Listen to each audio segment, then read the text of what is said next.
안녕하세요. 오늘도 사연 살롱을 찾아주셔서 감사합니다. 저는 환갑을 코앞에 둔 50대 싱글 여성입니다.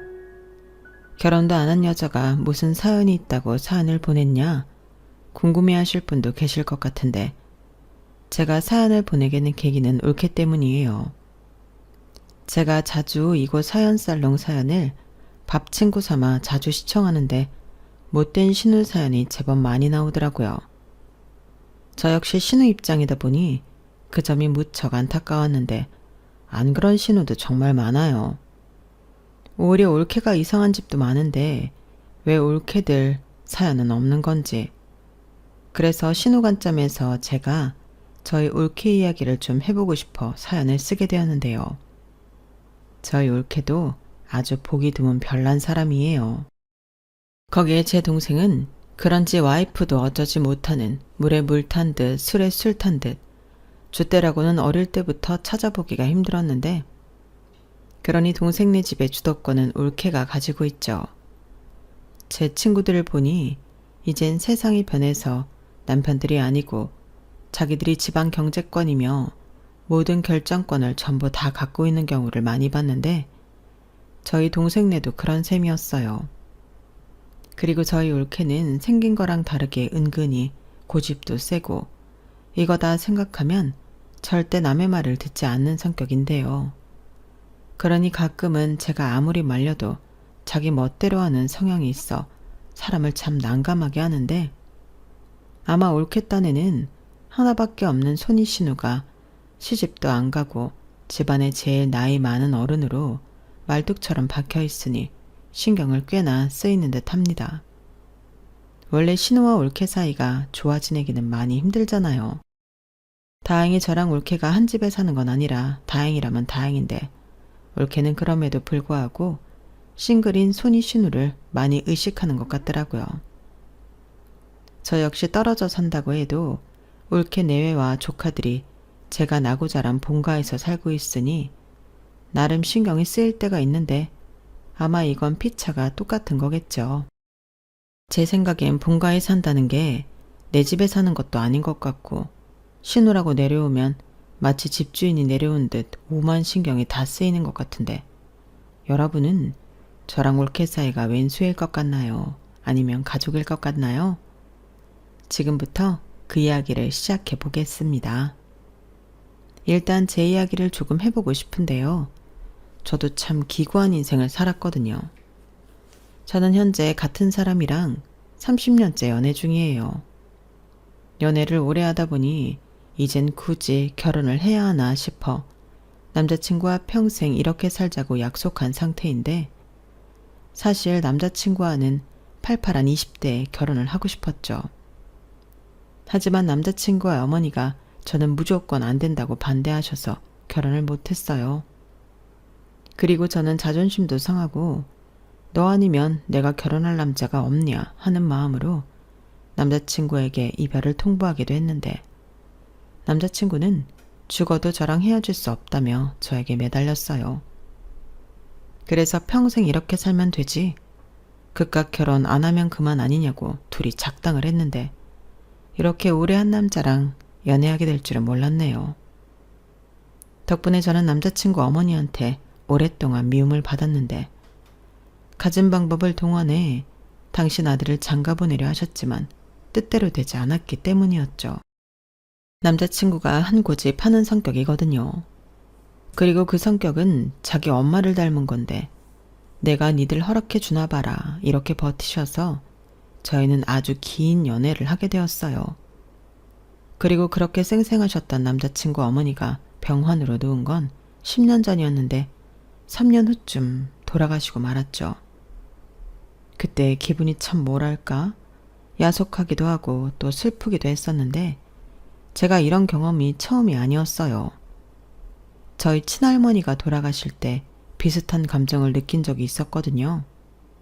그리고 남자친구의 어머니가 돌아가셨을 때 결혼을 할까 했었는데 정말 저는 그 남자랑은 부부의 연이 없나 봅니다. 뒤늦게 알았는데 제가 많이 아팠거든요. 그리고 그때 인생이 참 허무하다라는 걸 새삼 깨달았는데 저희 엄마가 늘 하시는 말씀이 떠올랐어요. 평범하게 사는 게 시시해 보여도 사실은 그게 제일 어려워. 엄마는 평생 남들처럼 평범하게 살고 싶었거든. 근데 그게 정말 어렵더라. 혜숙이 너는 엄마처럼 살지 말고 남들처럼 평범하게 살아. 엄마는 네가 꼭 그랬으면 좋겠어. 이렇게 말씀하셨는데 그때 저는 엄마의 그런 말이 마냥 듣기 좋지는 않았죠. 엄마는 왜 그런 말을 해? 나는 평범하게 안 살 거야. 남들 부러움 한 몸에 받고 떵떵거리면서 잘 살 거야. 누구보다 행복하고 누구보다 부자로 살 건데 우리 딸은 누구 닮아 그렇게 욕심이 많아? 너 그러다 사소한 행복도 다 놓치고 산다? 세상엔 평범해도 잘 살고 행복한 사람이 많거든? 싫어. 나는 그런 시시한 거 말고 진짜 잘 살 거야. 두고 봐. 저는 이렇게 어릴 때부터 여자이면서 포부가 남달랐어요. 그리고 이런 저를 죽어라 미워하고 싫어하던 할머니가 계셨는데요. 저한테는 8살 어린 남동생이 있었거든요. 남동생은 유복자로 아빠가 돌아가시고 태어난 아이였는데 할머니는 늘 제 동생을 죽은 당신 아들 보듯 하셨어요. 그러니 차별은 말할 것도 없고 좋은 모든 건 제가 아닌 동생에게 주려 하셨는데 할머니는 저뿐만 아니라 엄마도 죽도록 미워하셨죠. 엄마 팔자가 드세서 아빠가 제명에 못 살고 죽었다고 믿는 양반이셨거든요. 그리고 동네에서도 저희 할머니를 두고 독한 노인네라고 그 이름을 떨쳤는데 오죽하면 동네 사람들이 전부 엄마를 측은해야 할 정도였어요. 하지만 정작 저희 엄마는 단 한 번도 할머니에 대한 나쁜 말을 한 적이 없었어요. 어릴 때부터 저는 그런 엄마를 이해할 수가 없었는데 어릴 때부터 쭉 봐온 할머니는 매사 엄마만 부려먹고 또는 당신이 갈취하며 늘 엄마에겐 싫은 소리만 퍼붓는 악독한 사람이었거든요. 그런데 저희 엄마는 할머니가 아무리 모진 말을 해도 그저 묵묵히 시키는 일만 했고 얼마나 일을 많이 했으면 밤에 잘 때 당신도 모르게 끙끙 앓는 정도였는데요. 할머니는 그런 것도 다 알면서 엄마를 내버려 두지 않으셨어요. 오히려 오직 제 동생만 귀하다 하며 끼고 도셨는데 제 동생은 그래도 착한 아이라 늘 엄마와 저에게 미안해 했었죠. 한 번은 자기만 맛있는 거 먹는 게 미안해서 그걸 몰래 감췄다가 저에게 주곤 했는데 저는 그런 성정이 못 돼서 그런 동생을 미워한 적도 많았어요. 제가 할머니를 닮았거든요. 동생은 유한 아빠를 닮았다고 동네 어른들이 그러셨는데 저는 딱 성격이 할머니라고 했어요. 저는 크면서 그 소리가 제일 듣기 싫었는데요. 엄마는 그 소리가 나쁜 소리가 아니라고 너무 그렇게 열 올릴 필요가 없다고 하셨어요. 할머니 진짜 대단하신 양반이야. 할아버지 일찍 돌아가시고 혼자 6남매를 키웠잖아. 아빠가 막내라 유독 예뻐하셔서 아빠 잃고 상심이 커서 그렇지 원래는 안 그래. 속이 얼마나 깊으신데. 그런 할머니를 닮았다고 하면 오히려 좋지 않니? 이렇게 말했는데 저는 그런 엄마에게 질색하며 말했어요. 말도 안 돼. 할머니가 속이 깊다고? 무슨 그런 이상한 말이 다 있어. 사람들이 나 할머니 닮았다고 하는 거 욕심 많아서 그러는 거잖아. 누굴 바보로 알고? 욕심 많지. 너도 네 할머니도.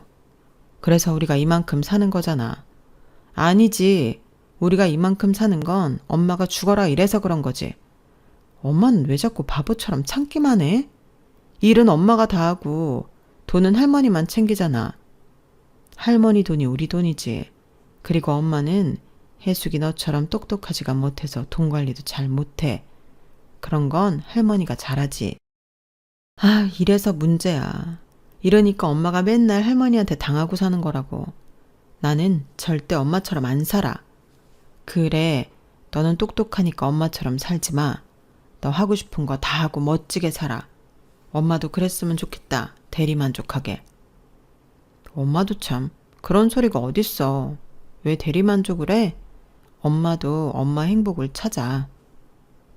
저는 어릴 때 엄마가 너무 물러터져서 바보라고 생각했어요. 막말로 아빠도 없는데 그 모진 시집살이를 견딜 이유가 뭐가 있냔 말이죠. 하지만 엄마는 친정이 없었고 가족이라고는 할머니밖에 없다며 할머니 곁을 떠나지 않으셨는데, 그런 할머니가 제가 고등학교에 다닐 때 위암으로 투병을 하게 되셨어요. 그리고 그 수발을 전부 저희 엄마가 하셨는데, 할머니는 싫지만 엄마만 고생하는 게 싫어서 제가 많이 도왔어요. 동생도 데려다가 같이 하자 시켰죠. 그럼 할머니는 질색팔색을 하며 동생은 안 해도 된다고 돌려보내려 하셨는데, 저는 그때도 할머니 몰래 동생을 많이 부려먹었어요. 동생은 워낙에 할머니 애정을 많이 받고 살았으니까 그 정도는 괴롭혀도 된다고 생각했거든요. 동생은 착하고 바보 같아서 누나가 시키면 불평도 하지 않고 다 하는 아이였는데, 나중에 알았어요. 동생이 바보라서 그런 게 아니라 마음이 넓어서 저를 이해해주고 참았다는 것을요. 그리고 할머니 역시 엄마 말처럼 처음부터 끝까지 독하고 나쁜 사람은 아니었는데요.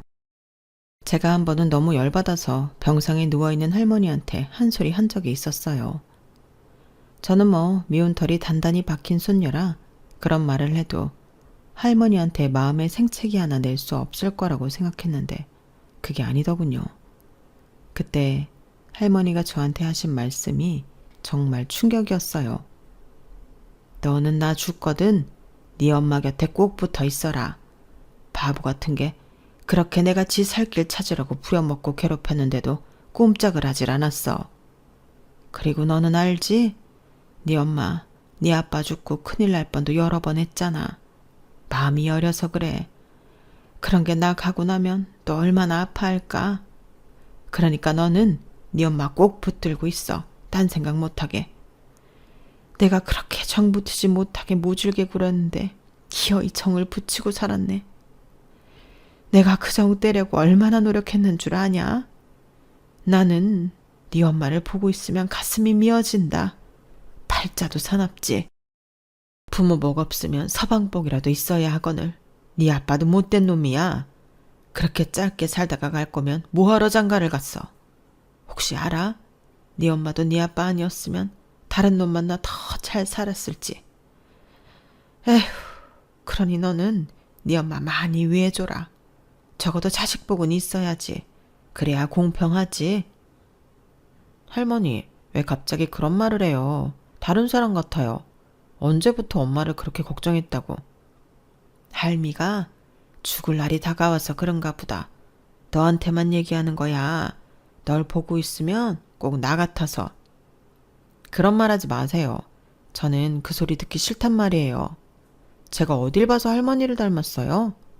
그래, 나 안 닮았다 치자. 어쩜 말하는 꼬라지도 그 모양인지. 그래도 너 확빈해준 사람은 이 할미야. 치, 그게 왜 할머니 돈이에요? 우리 엄마 돈이지.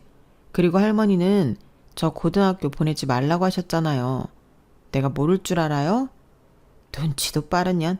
그래, 맞다. 그러니 너도 평생 나 미워하고 살아. 여자가 너무 똑똑하면 팔자가 드세다고 안 하냐? 너는 지금도 드센데 얼마나 더 드세려고 공부까지 한다고 해. 그래서야 원 시집이나 가겠냐? 이 봐봐, 또 악담이셔. 할머니는 그렇게 제가 미우세요? 밉지. 우리 경호는 착해 빠졌는데 너는 야가 빠졌잖아. 그러니 안 미워? 꼭 나 닮은 게. 또 그 소리. 아무래도 우리 할머니 오래 살 건가 보네. 예전 모습 돌아오신 거 보니. 뭐야 이년아? 이게 할미가 아파 누워있으니 마음 놓고 놀려요. 어디서 이런 게 툭 하고 떨어졌나 몰라. 이제 그만 가라. 할미도 졸리다. 안 그래도 지금 가려고 했어요. 엄마도 오실 시간 됐고. 그래, 조심히 가. 그리고 할미가 너한테 많이 미안했다. 가라. 저는 할머니의 그 마지막 말을 한참 동안 잊지 못했어요. 그 말이 제가 할머니한테 들은 마지막 말이었거든요. 그리고 졸리다 하신 할머니는 영영 깊은 잠에 드셨는데, 엄마가 병원에 도착했을 때는 이미 숨이 멎은 후였다고 하더라고요. 참 아이러니하게도 할머니의 마지막 요언을 들은 사람은 할머니를 제일 미워하던 저였는데 생각해보니 태어나 그날이 가장 오래 할머니랑 이야기를 나눈 날이었죠. 그리고 할머니 장례를 치르는 내내 눈물이 마를 날이 없던 엄마 곁에서 저도 많이 울었는데요. 왜 그렇게 눈물이 나든지 그때는 알지 못했어요. 그저 할미가 미안했다. 그 소리가 내내 가슴에 꼭 하고 박혀 저를 울리기만 했는데 할머니는 끝까지 나한테 왜 이럴까 그런 생각만 했더랬어요. 그 후 엄마는 오랫동안 힘들어하셨어요. 저는 할머니가 돌아가시면 엄마의 짐이 조금은 덜 할 거라고 생각했는데 마치 엄마는 친어머니가 돌아가신 것처럼 오랫동안 많이 슬퍼하셨죠. 그리고 그런 엄마를 보고 있으면 어린 마음에 이해를 전혀 하지 못하던 저였는데요. 오랫동안 풀리지 않는 수수께끼를 끌어안고 있는 기분이었어요. 그리고 그 답을 엄마가 직접 해주셨는데 저는 그제야 아주 오랫동안 품고 살았던 미움과 원망을 내려놓게 되었답니다. 엄마에게 할머니는 시어머니 이상의 존재였더라고요. 엄마는 할머니를 시어머니가 아닌 친정엄마라고 생각하고 살았다 하셨는데 그래서 그런 모진 말도 참을 수 있었다고 했죠. 말도 안 돼. 어딜 봐서 할머니가 엄마한테 그런 존재야? 친엄마는 안 그러지. 그런가? 근데 엄마는 아닌 것 같았어. 엄마가 부모님을 아주 일찍 여의고 고아처럼 살았잖아? 그때 남들 다 있는 가족이 얼마나 갖고 싶었는지 아니? 엄마는 부모 있는 사람이 제일 부러웠어. 그래서 네 아빠가 결혼하자고 했을 때 너무 좋았지. 그리고 네 아빠가 그렇게 일찍 죽고 엄마에게 남은 가족은 할머니뿐이었잖아. 그때 나는 그래도 혼자는 아니구나. 얼마나 고맙고 감사했는지 몰라. 사실 엄마 그때 진짜 무서웠거든. 너는 아직 어리지. 뱃속에는 애가 있지. 남편은 없지. 근데 할머니가 있더라. 세상 풍파 다 이겨낸 그 양반이 엄마 옆에 떡 하고 있는데 얼마나 의지가 됐는지 몰라.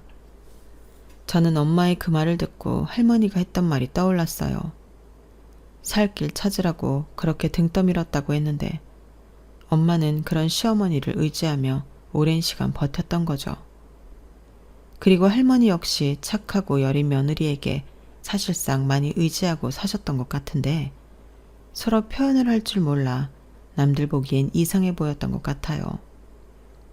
그리고 자기 둘만 아는 그런 형태로 서로를 위하고 있었던 것 같은데 처음으로 저에게 당신의 진심을 보였던 할머니가 아주 오랫동안 기억에 남았죠. 지금 생각해보면 할머니가 당신을 닮은 손녀에게 처음으로 당신의 진짜 마음을 내보인 게 아닐까 생각도 해요. 일종의 애정 표현일 수도 있었을 것 같은데 그럴 거면 진작에 예뻐나 해주시지. 그 속을 지금도 알 길이 없죠. 저는 그렇게 할머니 유언처럼 엄마 곁을 내내 지키다 20살이 되었어요. 저는 여상고를 나왔는데 무조건 서울로 가서 취직하고 싶었죠. 저희 집은 집보다 논밭이 더 많은 시골 마을이었는데 저는 그곳이 너무 싫었거든요. TV에 보면 서울은 번쩍번쩍하고 높고 멋진 건물이 잔뜩 있었는데 저는 도시에서 화려하게 살고 싶었어요. 그래서 서울로 돈 벌러 가겠다고 했는데 엄마는 그러라고 하셨어요. 동생도 그러라고, 누나는 그게 더 잘 어울린다고 그랬는데 착한 동생은 자기가 엄마 곁을 지키며 농사일을 돕겠다 했어요. 그래서 대학도 농대를 갔는데 동생에게 미안하고 고마웠죠. 그래서 서울로 올라가 취직했을 때 월급의 3분의 2는 전부 집으로 보냈는데요. 일종의 사과의 뜻이었어요. 그러니 돈이 모아질 리가 없었고 저는 늘 쪼들리는 생활을 이어갔는데 그러다 대학에 가고 싶은 꿈이 생겼어요. 저는 애당초 상고가 아닌 인문계에 가고 싶었거든요. 그리고 멋진 대학생이 되고 싶기도 했는데 시간이 지나도 그 꿈이 포기가 되지 않았어요. 그래서 혼자 틈틈이 대학 공부를 했고 저는 3년 만에 합격의 기쁨을 누릴 수 있었는데 등록금은 엄마가 해주셨어요. 명문대까지는 아니었지만 엄마는 그저 저에게 기특하고 장하다며 앞으로는 일하지 말고 공부만 하라고 하셨는데 그럴 수는 없었죠. 그래서 대학도 참 힘들게 다녔어요. 일도 하고 공부도 하고 하루를 어떻게 그렇게 쪼개서 살 수 있나 싶을 정도로 열심히 살았는데요. 지금도 그 생활을 다시 하라고 하면 절대 못할 정도라니까요. 그리고 동생은 군대를 다녀온 뒤 생각보다 빨리 결혼을 했어요. 거의 대학을 졸업하고 얼마 지나지 않아 장가를 갔는데 올케가 제 동생보다 6살이 많더라고요. 그리고 읍내에 농협에서 일하는 아가씨였는데 농사를 짓다 보면 농협에 자주 갈 일이 있다고 동생이 그랬어요. 그러다 올케가 먼저 제 동생에게 호감을 갖고 마음을 전달했나 보던데 제 동생은 쑥맥이라 많이 당황했다고 했죠. 하지만 올케가 무척이나 마음에 들었던 엄마는 동생에게 은근히 성경이가 너보다 나이는 많아도 생긴 건 동안이라 티도 안 나는 것 같아. 우리 아들은 정말 생각 없어? 농사만 짓다 보면 아가씨 만날 기회도 잘 없잖아. 라며 동생을 올케 쪽으로 밀어붙였는데요. 엄마도 종종 농협에 갔을 때 올케를 보고 마음에 들었다고 했거든요. 그런데 동생이 너무 순에 빠졌으니 며느리는 좀 똑소리나는 여자로 보고 싶다 했는데 올케가 딱이라고 생각한 듯 했어요. 그리고 저도 내려가서 올케를 처음 봤을 땐 뭔가 저랑 비슷한 느낌을 받고 이걸 좋다고 해야 하나 싫다고 해야 하나 헷갈렸는데 일단 아부하지 않던 그 성격이 마음에 들었죠. 왜 자기가 좋아하는 남자 누나라고 하면 일단 긴장하고 가식도 좀 떨면서 살살거리잖아요. 그런데 올케는 그러지 않았어요. 동생보다 연상이라 그런지 저를 봐도 아무렇지 않아 했는데 그게 뭐라고 거기서 은근한 기싸움을 벌였죠. 그때까진 저거 우리 집에 시집 오면 지가 나서서 다 헤쳐먹을 것 같은데 이런 생각을 하기도 했는데요. 나중엔 동생도 올케가 좋다며 둘이 나를 잡았어요. 근데 말이죠. 이건 나중에 들어보니 올케 집에서 제 동생을 반대했다 하더군요. 홀시어머니의 농사짓는 집이라고 귀한 딸 시집 보내기 싫다고 올케 아버지가 몇 날 며칠을 알아 누우셨다고 들었어요. 그런데 그 소리를 듣는데 제가 한 방 맞은 기분이 드는 거 있죠.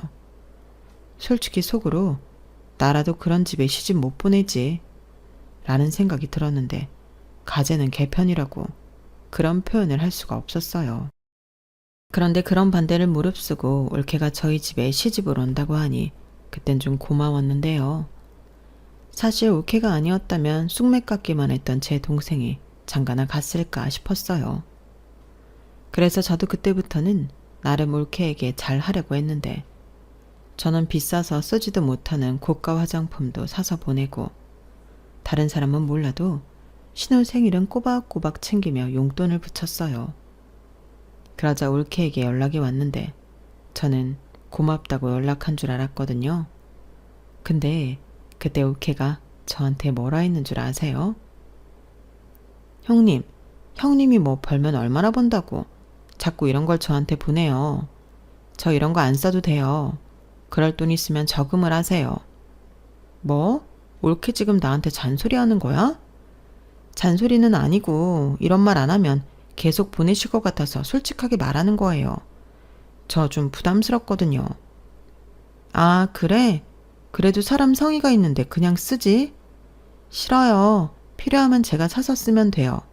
서울 물가도 비싼데 이런 거 보내지 마세요. 올케도 참 같은 말인데 좀 예쁘게 말 좀 하면 안 돼? 들어보니 나 생각해서 그러는 것 같은데. 아니에요. 저 생각해서 그러는 거예요. 제가 계속 이런 거 받고 좋아하면 나중에 안 주실 때 실망하지 않겠어요? 저 그런 거 싫어요. 아, 그래? 알겠어. 괜히 부담 줘서 미안하네. 나는 나 딴에 올케한테 점수 좀 따보려고 그런 건데. 올케가 분가도 안 하고 우리 엄마랑 같이 살면서 고생하잖아. 저 고생 안 해요. 어차피 저는 출근하니까 농사도 안 짓고 분가 안 하고 어머님이랑 사니까 돈도 굳었잖아요? 나중에 애 태어나면 우리 애도 어머님이 다 봐주신다고 했는데 제가 이익이죠. 그리고 저 출근할 때 퇴근할 때 그이가 데려다주고 데리러 와요. 이런 호사가 어딨어요. 그러니까 괜한 돈 쓰지 마시고 형님이나 그 애인이라는 사람이랑 좀 잘해보세요. 뭐? 어머님이 걱정이 많으시더라고요. 가뜩이나 성격도 모난 데가 많은데 시집도 안 가고 저러고 있다고요. 저는 한마디도 지지 않고 자기 기분 내키는 대로 솔직하게 말하는 올케가 그다지 예쁘진 않았어요.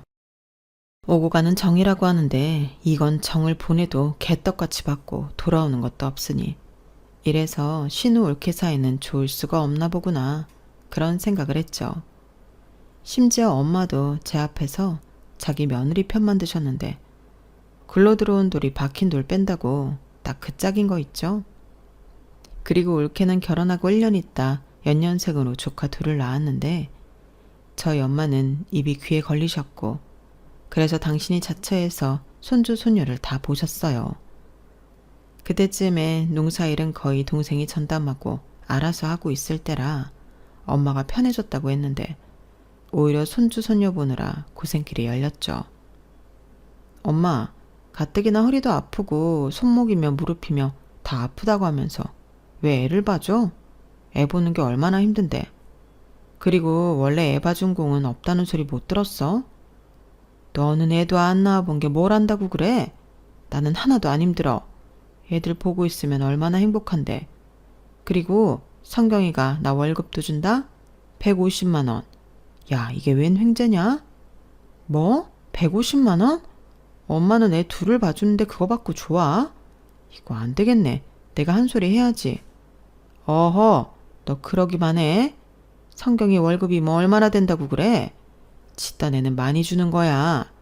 사실 그런 거 안 줘도 내가 봐줄 건데 나는 고맙지. 하여간 며느리만 싸고 돌지.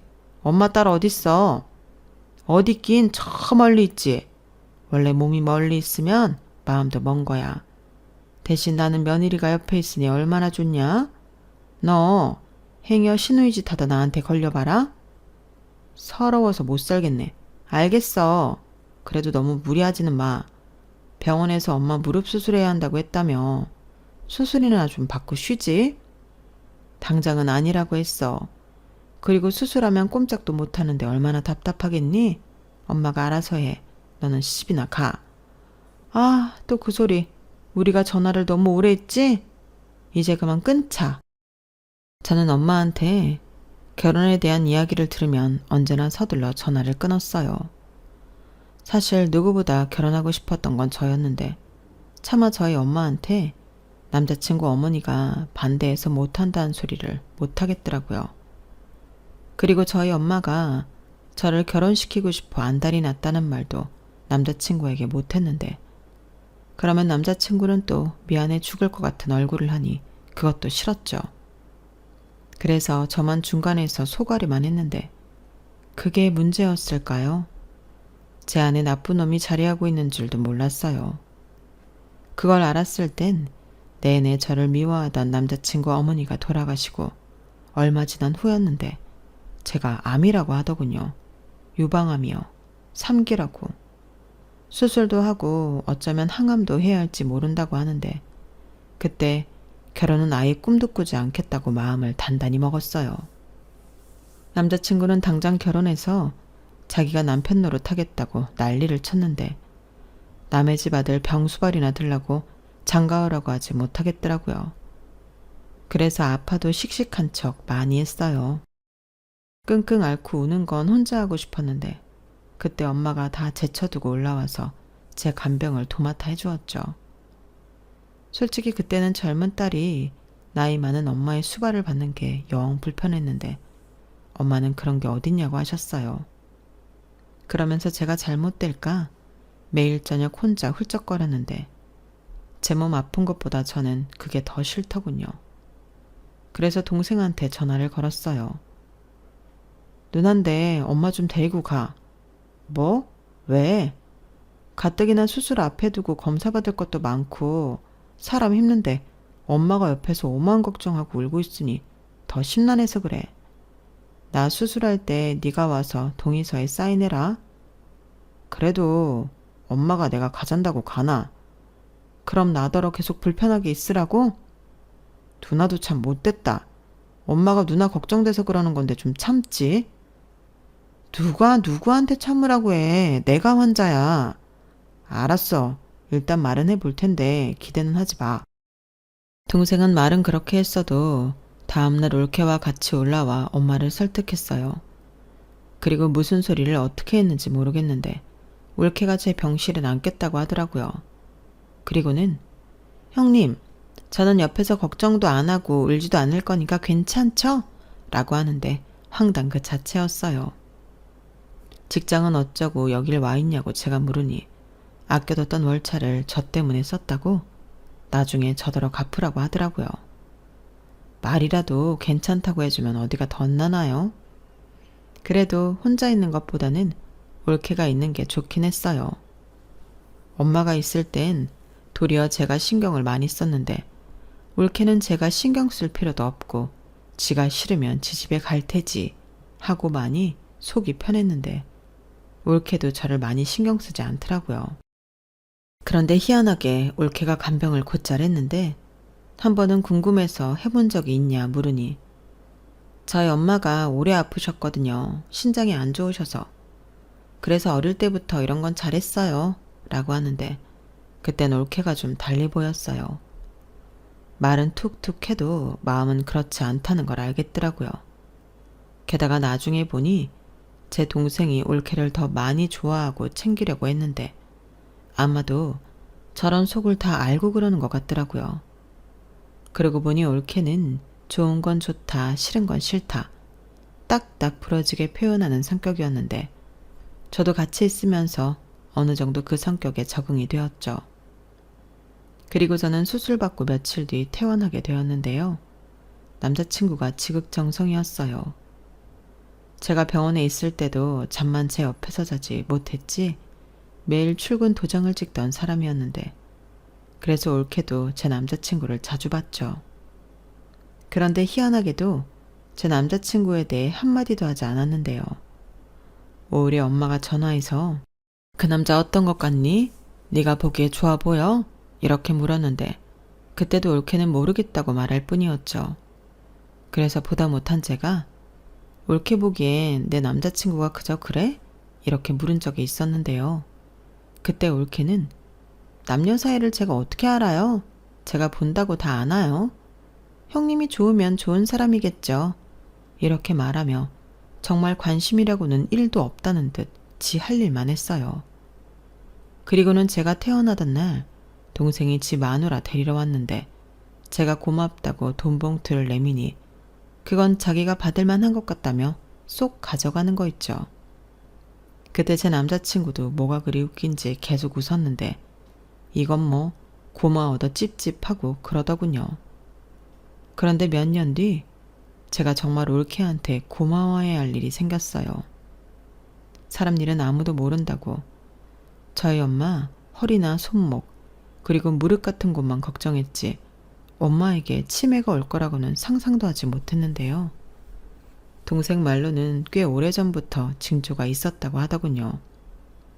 엄마가 원래 깜빡깜빡 하는 사람이 아니잖아. 근데 나는 그게 단순한 노안으로 알았지. 그게 치매일 줄은 라고 하는데 저는 엄만 동생에게 화를 냈어요. 너는 그럼 당장에 엄마를 병원에 데려가 검사부터 받게 했어야지. 왜 이 지경까지 오게 만들어? 그때 조기 발견했으면 약이라도 먹고 진행이라도 멈추게 했을 거 아니야. 미안해. 나는 진짜 몰랐지. 너 이제 어떡할 거야? 우리 엄마 어떡할 거냐고. 동생은 계속 저에게 미안하다고 했어요. 사실 동생 잘못이 아닌데 저는 그렇게라도 남 탓을 하고 싶었죠. 그때 당시 저는 완치 판정 전이라 병원에 계속 꾸준히 다니고 있을 때였는데 일도 하고 있었고 쉽게 엄마 곁을 지킬 수 있는 실정이 아니었어요. 그래도 내가 딸인데 엄마를 모시고 오든 내가 내려가든 해야 할 것 같아 머리를 굴리고 있으니 옆에서 남자친구가 무리하면 안 된다고 저를 말렸고 그때 올케한테 연락이 왔죠. 자기가 한다고 저더러 걱정하지 말라고 했어요. 어차피 자기가 엄마랑 같이 사는데 자기가 하면 된다고 저더러 저는 제 치료에 전념하라고 했는데 그 말이 고깝게 들리지 않고 너무 고맙더군요. 하지만 치매는 긴 병이었어요. 긴 병에 효자 없다고 하물며 피도 안 섞인 며느리 얼마나 힘들었겠어요. 그때 마침 저는 완치 판정을 받았고 당시 다니던 회사에도 안식년을 지낼 수 있어 고향에 내려갈 수 있는 상황이 되었는데 고민도 하지 않고 짐을 쌌죠. 남자친구는 서운해하는 눈치였지만 아무 말도 못했어요.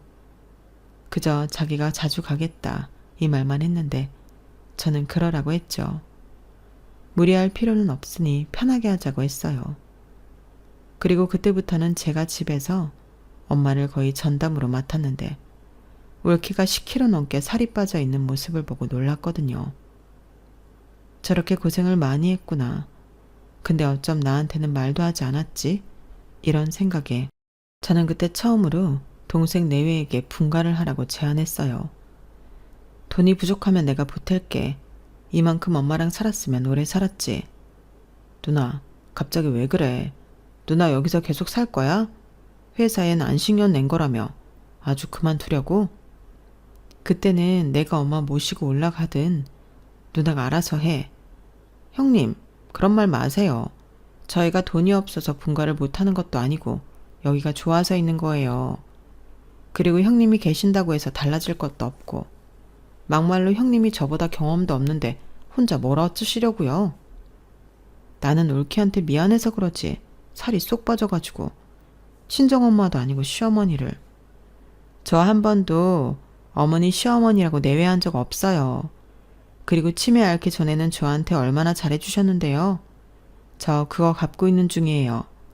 그리고 제가 계속 공부를 하고 있는데 완치는 어려워도 나아질 수 있대요. 뭐? 정말? 네. 그리고 저 다음 달까지만 회사 가고 퇴직하기로 했어요. 이랑 얘기 다 했고 제가 더 어머니 곁에서 모실 거예요. 올케, 그러다 병나. 형님도 있고 이이도 있는데 제가 왜 병이 나요? 저 괜찮아요. 요즘 살 빠져서 예뻐졌다는 말도 자주 들어요. 처녀 때 입었던 옷도 잘 맞고 요즘 얼마나 신나는데요? 저는 그때 올케의 진짜 모습을 봤어요. 말은 투박하게 해도 마음이 너무 예쁘고 속이 깊은 올케의 모습에 자꾸만 눈물이 났는데 동생도 옆에서 울더군요. 그리고 치매에 걸린 엄마는 정말 머릿속이 이상해졌는지 저를 돌아가신 할머니로 알고 올케를 저라고 생각하셨는데 아주 미치고 팔짝 뛰었어요. 할머니 계실 때는 내내 참고 있던 그 울분이 그제야 쏟아지더라고요. 어머니 진짜 왜 그러세요? 왜 나한테만 그러세요? 내가 뭘 잘못했다고. 저도 어머니 싫어요. 이렇게 저를 향해 울분을 쏟아내는데 아무 말도 못했어요. 그리고는 올케에게 혜수가, 우리 혜숙이 어디 갔었어? 엄마가 얼마나 찾았는데 밥 못 먹었고? 아휴, 얼굴에 살이 쏙 들어갔네. 밥 먹자. 엄마가 맛있는 거 해줄게. 라고 하는데 그 소리를 들은 올케는 네 엄마, 그럼 엄마는 여기에 계세요. 제가 얼른 장 봐올게요. 제가 먹고 싶은 걸로 다 사올게요. 라며 아무렇지 않게 제 행색을 부리는데 저만 나쁜 역할이었어요. 분명 엄마가 치매 때문에 그런다는 걸 아는데도 자꾸만 심사가 뒤틀리더라고요. 하지만 그렇다고 엄마에게 화를 낼 수도 없고 올케한테 화를 낼 수도 없으니 멀리 있는 남자친구에게나 하소연을 쏟아냈는데 남자친구는 그저 이해해 주라고 그래도 올케가 있어 얼마나 다행이냐고 하는데 그러게요. 다행이죠. 그렇게 엄마랑 꼬박 반년 넘게 있어 보니 이건 정말 아무리 가족이라도 할 짓이 못 되더군요. 어디서 그런 괴력이 나오는 건지 한 번씩 다른 사람이 되는데 너무 놀랍고 무서웠어요. 하지만 올케는 그때도 덤덤하게 대처했고 능숙하게 저와 제 동생에게 지시를 했는데 그러면 거짓말처럼 엄마가 진정되곤 하더라고요. 하지만 이 꼴을 다 보고 도저히 저 혼자 서울로 올라갈 수 없던 저는 큰 맘을 먹고 엄마를 시설에 모시는 건 어떻겠냐 물었는데요. 처음으로 감정을 잘 드러내지 않던 올케가 저에게 화를 냈어요. 어떻게 그럴 수 있냐고. 자기도 그런 생각을 안 하는데 딸이 그러면 안 되는 거 아니냐고 저한테 막 뭐라고 하더라고요. 저는 지 힘들까봐 한 소리였는데 올케는 그런 건 필요 없답니다. 그러면서 저는요 매일같이 어머니가 정신이 돌아올 때만 기다려요. 다른 사람들은 이제 그런 기대하지 말라고 하는데 저는 어머님이 꼭 예전 모습으로 돌아올 것 같아서 내내 기다린다고요. 그런데 그런 어머니를 시설에 모시자고요? 그게 모시는 거예요? 버리는 거지. 그런 소리나 할 거면 형님은 그냥 서울로 가시는 게 낫겠네요. 라고 하는 거예요. 그런데 저 한심하게도 올케랑 싸웠어요. 어디서 큰 소리냐. 어디서 우리 엄마 생각해주는 척하냐. 네가 그래도 며느리고 남이지 딸만 하냐고 유치하게 그러는데 동생이 그러더군요. 누나는 이제 그만 올라가. 완집 한 장 받았어도 무리하면 안 돼. 라고 하는데 저는 그래 니들끼리 잘해봐라. 그러고 서울집으로 돌아왔어요. 그리고는 후회의 눈물을 얼마나 많이 흘렸는지 모르겠는데 꼴에 자존심은 있어서 전화하지 않았죠. 전화하면 미안하다고 해야 하는데 그 소리가 입 밖에 나갈 것 같지 않았거든요. 그렇게 시간이 조금 흘렀는데 올케에게 연락이 왔어요. 아무래도 엄마가 곧 떠나실 것 같다며 얼른 오라고 울먹이면서 얘기를 하는데 손이 바들바들 떨리더군요. 저는 겨우 남자친구에게 전화해 같이 가자고 했고 그렇게 엄마의 마지막을 펑펑 울면서 함께 했어요. 엄마는 가시는 마지막엔 정신이 돌아왔는지 제 손을 연신 쓰다듬다가 눈을 감으셨는데요. 한 번을 꿈에 나타나지 않더군요. 올케는 종종 엄마 꿈을 꾼다고 하는데 저는 그때도 못내 서운했어요. 사실은 딸보다 며느리가 더 좋았던 게 아니었을까. 애꿎은 하늘만 쳐다보며 서운하다 했는데 동생이 이제 슬슬 엄마 재산을 정리해야 하지 않겠냐며 저더러 내려오라고 하더군요.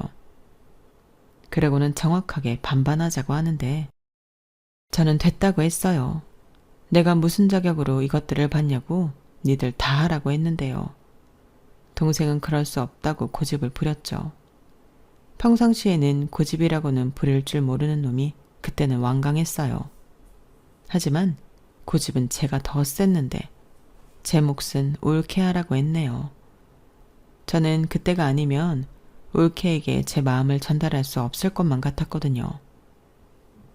우리 엄마 옆에 오래오래 있었던 사람은 내가 아니고 올케잖아. 올케가 며느리 노릇 딸 노릇 다 했는데 이거 올케 가져. 형님, 저 이런 거 바라고 어머니 돌봐드린 거 아니에요. 그리고 정신 운전하실 때 제가 받은 게 더 많다니까요. 그래 알아. 근데 내가 그러고 싶어. 잘 가지고 있다가 하늘이 가을이한테 써. 요즘 애들 키우는데 돈 많이 들잖아. 그건 서울이나 그렇죠. 여기 애들은 그렇게 돈 많이 안 들어요. 나라에서 주는 것도 많은데. 그냥 좀 네 하고 받으면 안 돼? 가만 보면 올케는 은근히나 무시하는 것 같더라. 내가 나이 많고 서열도 위야. 누가 형님을 무시했다고 그러세요. 저는 있는 사실만 말씀드린 거예요. 그리고 저 정말 이거 받기 싫거든요. 부담스러워요. 이익 것도 있는데 제가 왜 형님 몫을 받아요? 그냥 받아. 나도 부담스러워서 그래. 나는 혼자잖아. 나 혼자 먹고 살 정도는 벌고 있고 모은 것도 있어. 더는 이 일로 말하지 말자. 안 그럼 이제 니들 안 보고 산다? 누나, 시끄러워. 정 그러면 엄마 쓰던 방 그거 놔줘. 나 올 때마다 내가 쓰게. 엄마 물건 하나도 버리지 말고 그냥 둬. 남들은 태워야 한다 어쩐다 하지만 그런 거 다 미신이야. 이제 내 몫은 내가 챙겼으니까 이 얘기는 그만하자. 저는 서둘러 고향집에서 나왔어요. 그리고 동생은 예전에도 그랬지만 쌀이며 구황작물이며 참기름, 들기름, 고추장까지 늘 바리바리 저에게 보냈는데 혼자 사는 제가 뭘 그렇게 먹는다고 아주 택배가 잊을만 하면 오고 또 오고 했어요. 덕분에 이웃들에게도 많이 나눠주고 남자친구랑도 나눠 먹었는데 뜬금없이 그때 그러지 말고 우리 그냥 같이 살까? 자기가 결혼하는 건 부담스럽다고 하니까 그냥 살기만 같이 살자. 나는 자기랑 한 방 쓰고 싶은데 싫으면 각방 쓰고 라고 하더군요. 저는 생각해 본다고 했어요. 전에는 그렇게 결혼이 하고 싶더니 여러 일을 겪으며 이렇게 지내는 것도 나쁘지 않은 것 같더라고요. 무엇보다 보여주기 싫은 모습은 안 보일 수 있으니 그게 마음이 편했어요. 글쎄요, 한 집에 산다는 건 좀 고민을 더 해봐야 할 것 같았어요. 그리고 어느 날 처음으로 엄마가 꿈에 나타나셨는데 제가 어릴 적 봤던 젊고 고운 모습으로 엄마가 저를 찾아오셨어요. 그리고는 활짝 웃으며 우리 딸 잘했다. 엄마가 많이 고마워. 라고 짧게 말했어요. 꿈에서 깨고 싶진 않았지만 저절로 눈이 떠졌어요. 아무리 다시 꾸고 싶어도 엄마는 꿈에 다시 나타나지 않더라고요. 그렇게 일주일 정도 지났을까? 올케에게 연락이 왔는데 난데없이 무슨 동네에 큰 골프장이 생긴다며 보상을 받게 되었다고 했어요.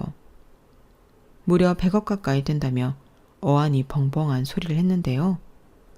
동네 사람들이 아주 배가 아파 죽는다고 하더군요. 어머님이 그동안 사뒀던 땅이 꽤 되더라고요. 할머니 때부터 내려온 산도 있고 그거 다 팔라고 사람들이 와서 실측하고 갔어요. 그리고 도로도 난다고 하고 아무튼 우리 진짜 대박 났다니까요. 형님 얼른 내려와요. 저는 올케의 말을 듣고도 꿈인가 생시인가 했어요. 그리고 이내 어차피 욕심내지 않기로 한 거 그 돈에 미련 갖고 싶지 않았는데 동생이 그러더군요. 이 집도 어쩔 수 없이 넘겨야 해. 그럼 누나가 말한 엄마 방도 사라지는 건데 우리 그러지 말고 반반하자. 나 농사는 계속 할 거야. 그러니까 누나 집에 보내던 건 계속 보낼 수 있어. 저는 동생 말에 그딴 거 필요 없다고 또 못된 말을 하고 말았어요. 그저 본가가 또 엄마 방이 사라진다는 게 뿔이 났는데 얘기를 들어보니 안 판다고 고집을 부릴 상황도 아니더라고요. 그리고 올케는 아무 말 없이 몇 달 뒤 제 통장에 50억이라는 큰 돈을 이체했는데 제가 놀라 무슨 짓이냐고 따지니 이래야 제 속이 편해요. 그래야 나중에 어머니 볼 낯짝이 있죠. 정 그러시면 저희 애들 크거든 고모가 크게 쏘세요. 그땐 저도 뭐라고 안 할게요. 라고 하는데 정말 징글징글 맞게 말도 안 되는 올케였어요. 하지만 그런 올케가 있어 저는 너무 고맙고 다행이었는데 그래서 엄마가 그렇게 올케한테 잘해주려 했구나 이해가 가더라고요. 그리고 엄마가 그렇게 했듯 저 역시도 올케에게 잘해주고 싶은 마음이 아주 충만한데요. 이번에도 부담스럽다 어쩐다 할 것 같아 자중하는 중입니다. 아쉬운 제가 올케한테 맞추고 살아야지 어쩌겠어요. 나중에 조카들이 지 엄마 속썩이면 그때나 나서볼까 봐요. 요즘 동생한테 들어보니 조카들이 사춘기에 접어들어 하루가 다르게 싸가지가 없어진다고 하잖아요. 조만간 조카들 금융치료 해주러 한번 내려갔다 와야 할 것 같네요. 내리사랑이라고 하더니 그 말은 맞나 봅니다. 저는 아무리 싸가지가 없어도 조카들이 예뻐 죽겠거든요. 그러니 고모가 내려가서 살살살 달래고 와야 지 엄마 말을 좀 들을 것 같은데 이렇게라도 올케를 도울 수 있어 다행이라고 생각해요. 또 사람 성격이 변하진 않겠지만 시간이 지나서 나중엔 올케랑도 친구처럼 잘 지내고 싶은 마음인데 하늘에서 엄마가 도와주셨으면 좋겠습니다. 아울러 저 때문에 총각으로 환갑이 되어버린 남자친구에게 고마운 마음 전하며 앞으로는 더 많이 감사하고 행복하게 살겠습니다. 죽을 고비까진 아니었지만 사람이 한번 아프고 나니 하루하루 얼마나 소중한지 잘 알게 되었어요. 그리고 이젠 엄마가 말하던 평범한 그런 행복을 매일매일 발견하며 살고 있는데요. 행복이라는 것도 쌓이면 큰 행복이 되더라고요. 제 사연 들어주신 모든 분들도 그렇게 매일매일 행복을 찾으며 큰 행복을 만들어 가시길 진심으로 바라며 이만 제 사연을 줄이도록 하겠습니다. 올케와 저는 왼수일까요? 가족일까요? 하고 물었는데 너무 시시하게 끝이 났죠. 그래도 저는 올케와 가족으로 살고 있는 지금이 너무 만족스럽고 감사합니다. 투박한 천사이지만 그래서 더 좋은 올케가 있어 너무 다행인 오늘이네요. 그럼 지금까지 사연 들어주셔서 감사드리고요. 여러분들은 아프지 말고 사랑하는 이들과 오래오래 행복하셨으면 좋겠습니다. 안녕히 계세요. 여러분, 사연 댓글에 현명한 조언 부탁드려요. 좋아요와 구독은 저에게 큰 힘이 됩니다. 오늘도 좋은 일 가득하세요.